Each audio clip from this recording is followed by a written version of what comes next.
तो इस वक्त की सबसे बड़ी खबर, सभी राज्यों ने जीएसटी प्रस्तावों के जो जीओएम ने दिए थे उस पर आम सहमति के साथ मोहर लगा दी है। जीएसटी काउंसिल ने सभी प्रस्तावों को मंजूर कर लिया है। इसका यह मतलब है कि अब देश के अंदर दो ही जीएसटी की दरें होंगी, 12 और 18%। इस वक्त की ये सबसे बड़ी खबर यह भी आ रही है कि जो भी प्रस्ताव थे, जो भी आपत्तियां थी, वो आज ही पूरी हो गई और 22 सितंबर से ये फैसले लागू भी हो जाएंगे। कल शायद अब जीएसटी की बैठक की जरूरत ना पड़े। हमारे साथ इस वक्त सीएनबीसी आवाज के मैनेजिंग एडिटर अनुज सिंघल फोन लाइन पर है। अनुज जी, ये हमें पता तो था कि होने जा रहा है, लेकिन इतनी एक ही दिन में ये क्लियर हो जाएगा और अब ये फैसले 22 सितंबर से लागू भी होने जा रहे हैं, इसका क्या इंपैक्ट होगा? विपिन जी, एक बहुत बड़ा पॉजिटिव है ये मार्केट के लिए। देखिए, अब थोड़ा सा बस एक बार डिटेल्स और मिल जाएं। जैसे कहते हैं कि कई बार होता है कि devil lies in the detail, लेकिन अगर जो सारे प्रपोजल्स भेजे गए थे सारे के सारे क्लियर हो गए और सिर्फ देश में अब दो जीएसटी स्लैब होंगे, 5% का और 18% का। 28% का स्लैब पूरी तरीके से जा चुका है।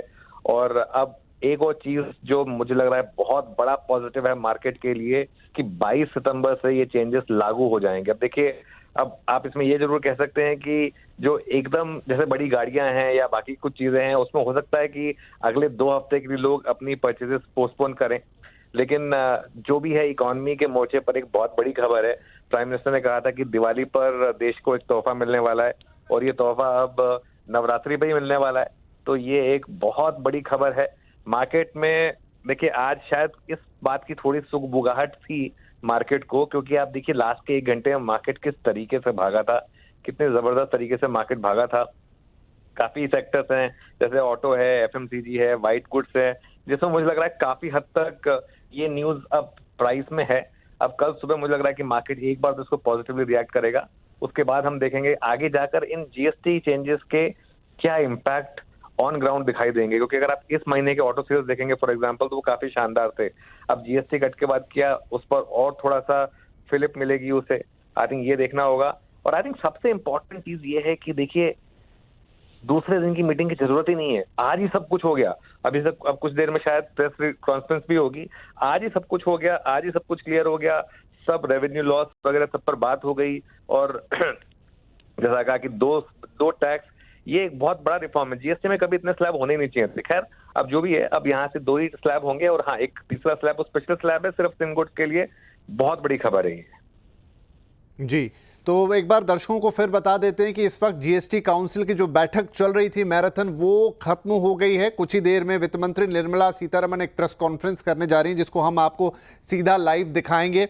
और अब बस 2 ही स्लैब्स हैं यहाँ पर, 5% और 18% के जो एक आम सहमति बनाने वाली बात थी, इन पर बढ़ गई। और जैसा अनुज जी बता रहे थे कि वो सिन गुड्स के लिए जो बहुत ही ज्यादा लग्जरी आइटम्स है उनके लिए एक 40% का स्लैब अलग होगा, लेकिन अदरवाइज अब सिर्फ 2 ही स्लैब जीएसटी पे होंगे। ये बहुत बड़ा रिफॉर्म है और इसके लॉन्ग टर्म इंपैक्ट आएंगे। तो अनुज जी, एक तो ये आपने बताया कि मार्केट इस पे कैसे रिएक्ट करेगा, लेकिन अगर हम इकोनॉमी के पॉइंट ऑफ व्यू से देखें, इस समय थोड़ा टैरिफ्स को लेकर भी एक अलग तरीके की उलझन बनी हुई है, तो इकोनॉमी पर इसके लॉन्ग टर्म इंपैक्ट आप कैसे देखते हैं?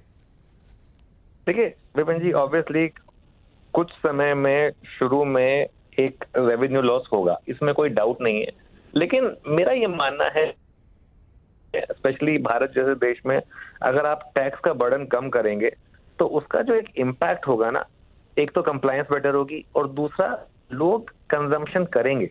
लोगों की जेब में अगर आप एक्स्ट्रा पैसा देंगे तो वो उसे कंज्यूम करेंगे, तो वो जो वॉल्यूम इफेक्ट है मोर देन इसको कॉम्पनसेट करेगा। और मेरा ये मानना है कि आपने पिछले क्वार्टर की जीडीपी की परफॉर्मेंस देखी थी 7.8% की। मेरा ये मानना है कि अगर ये आगे जाकर टैक्स कट सबसे पहले जो बजट में आया, उसके बाद आरबीआई ने लगातार रेट काटे, उसके बाद एक अच्छा मॉनसून और अभी जीएसटी कट का तड़का, मुझे हैरानी नहीं होगी अगर आगे जाते हुए आपकी इकोनॉमी की जो रफ्तार है वो 8-8.5% को भी क्रॉस कर जाए। तो ये एक देश के लिए एक बहुत बड़ा, एक टेक्टोनिक, एक बहुत बड़ा रिफॉर्म है ये। जैसे 1991 का लिबरलाइजेशन वाला रिफॉर्म आपको याद होगा, ये उस तरीके का एक रिफॉर्म है जो इस जीएसटी को इस तरीके से। और देखिए, एक सबसे अच्छी चीज इसमें मुझे क्या लग रही है, 15 अगस्त को प्रधानमंत्री जी ने ये बात कही और आज 3 सितंबर तक हम इनको लागू कर चुके हैं। आई एम श्योर हमारी पूरी रिपोर्टिंग टीम जुड़ चुकी होगी और उनके साथ हम बात करेंगे कि बाकी क्या क्या हमें इन्फॉर्मेशन मिल रही है, लेकिन मैं पर्सनली बहुत खुश हूँ इस फैसले को लेकर।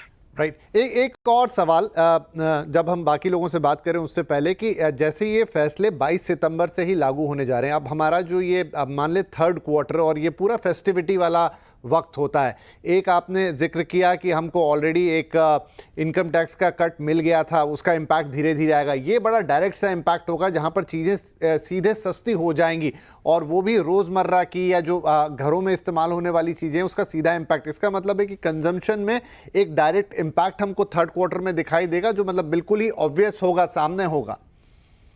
विपिन जी, मेरा ये मानना है कि कंजम्पशन यहाँ से एक बहुत बड़ी रैली में पार्टिसिपेट करने वाला है। ये जरूर हो सकता है कि कल एक बार गैप अप खुलने के बाद थोड़ी प्रॉफिट बुकिंग आ जाए, क्योंकि हम लगातार 1 महीने से सीएनबीसी आवाज पर सिर्फ और सिर्फ एक सेक्टर की बात कर रहे थे, वो था कंजम्पशन। चाहे ऑटो हो, एफएमसीजी हो, रिटेल हो, होटल्स हो, लगातार इस चैनल पर ये व्यू लिया गया था कि आप सिर्फ और सिर्फ कंजम्पशन में रहिए।